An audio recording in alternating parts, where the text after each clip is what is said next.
It's all about family, electric guitars wailing, 90s mullets blowing in the wind, and a sense of heroism like no other. Smelly Pussy Lips back here with another video. Thank you to everybody who watched my last video on the awesomely badass Harrison Ford flick, Air Force One. Continuing the pattern of plane hijack movies from the summer of 1997, there's only one other option, so we're going to go and look at the surprisingly good Con Air, starring Nicolas Cage, John Malkovich, and John Cusack. Remember to like, comment, and subscribe, or as usual, I'll kill the family dog. This ain't your easygoing action flick. There's drama, there's romance, there's comedy, and that's all from Nicolas Cage alone. We follow former Army Ranger Cameron Poe, a calm-mannered, all-American hero who will do whatever it takes to do the right thing. Unfortunately, he is sent to prison for 7 years for accidentally killing someone in a fistfight while defending his girlfriend. After getting parole, Poe is catching a ride on a prisoner plane, transporting some of the most dangerous criminals and killers in America. Somehow, those killers and rapists take over the plane, with John Malkovich Cyrus leading the hijacking. We have US Marshal Vince Larkin, played by John Cusack, helping get that plane on the ground, but he ain't no Glenn Close. Con Air started filming on the 24th of June 1996 and continued to October 29th, 1996. Compared to films today, that's a ridiculous short period of time. They spend so much time dicking about, reshoots, recasts, you name it, they do it. But this film, efficient as fuck. Most of the interior shots of the Fairchild C-123 Provider aircraft that they use in most of the movie is actually a soundstage at Sunset Las Palmas, known at the time as the Hollywood Center Studios. The director Simon West chose barren and remote Wendover area because it looked like the surface of the moon. Don't really get that. Anyway, it's contrasting the closed spaces that these convicts were used to. Tragically, during filming on August 29, 1996, there was a horrific accident where Philip Schwartz,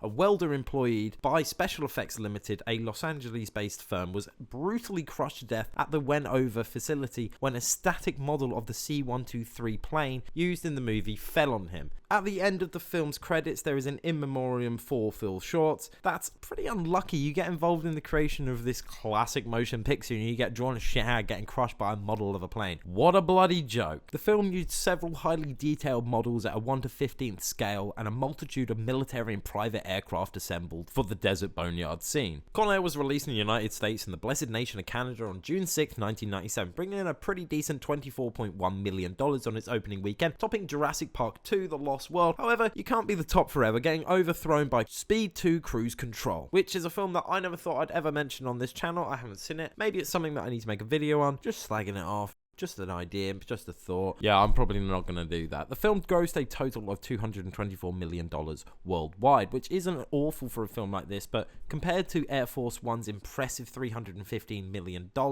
it's not actually that great. Critically, this film wasn't a success or a failure either. According to them, it is a real middle-of-the-road type of movie, but they couldn't be further from the truth. Metacritic gave it a 52 out of 100, and Rotten Tomatoes having a disappointing score of 58. Whoever's giving those scores or whoever's giving those reviews needs to get their uncultured, retarded swine ass out of here and remove their intern's juicy mouth off their fucking cock. At least deserve a 75%. It's got its flaws, but what film doesn't? Don't answer that. It's just... But honestly, this is entertainment, man. It's a man with a mullet taking down criminals dangerously, sacrificing the chance to meet his daughter for the first time. Every fight, tense scene, or dramatic turn brings the movie closer and closer to being a classic action movie. It really plays on all the tropes. I just fucking love it so much. Do I think it's better than Air Force One? Hell no. Even writing this, I remember so many more scenes from Air Force One than this film. It's not lacking anything more than that movie, with a great cast of characters, performances, and great action set pieces. I just suppose you could say this movie is a bit more tongue-in-cheek, a whole lot more slapstick, which benefits the movie but stops it becoming some Steven Seagal bullshit action disaster.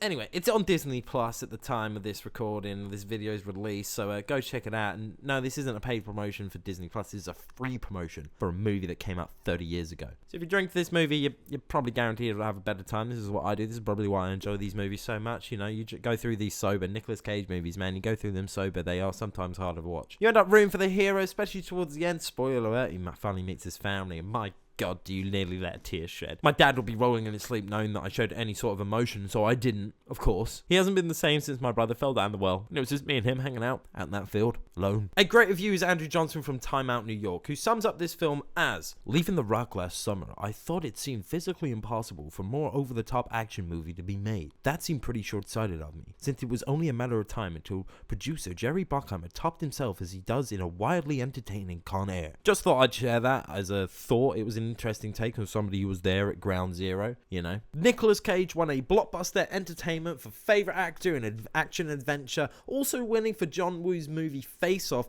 a film that I've watched recently. I heard a lot of things about Face Off, good, bad, and ugly, and you know what? I was pretty fucking impressed. I had a great time, don't get me wrong. It does not compare to classic John Woo gun fu fucking action like Hard Boiled or Hard Target, or even Better Tomorrow and the Better Tomorrow 2, which isn't great. But anyway, Face Off ain't shit. What am I saying? Steve Buscemi is terrifying, just as a note. I wish people used him more like this. He is always the sweet, quirky guy that, I want a bloodthirsty lunatic whose whole interaction with the little girl is just unnerving, and the plane's going down and they're singing, got the whole wide world in my hands. Great stuff. And then Danny Trejo is just pretty adamant to rape a female prison guard the whole time, and pretty much nearly does if it wasn't fucking Nicolas Cage with his mullet, doing his shit, doing his stuff. What else do you need to know about this film? Who knows? I can Google it. I don't know. This video is kind of short. I don't know. I wasn't that inspired by this one as much as I thought it was. I loved this movie when I first watched it, and then I started writing it, and I just had complete block on it. Air Force One came out a little bit easier, but this one was just, this one was alright. Anyway, check out the other videos on this channel. I got some gaming videos that I started doing. Please don't judge me too hard for doing that. It's just, why not? I play enough of them. Anyway, go fuck yourself. Goodbye.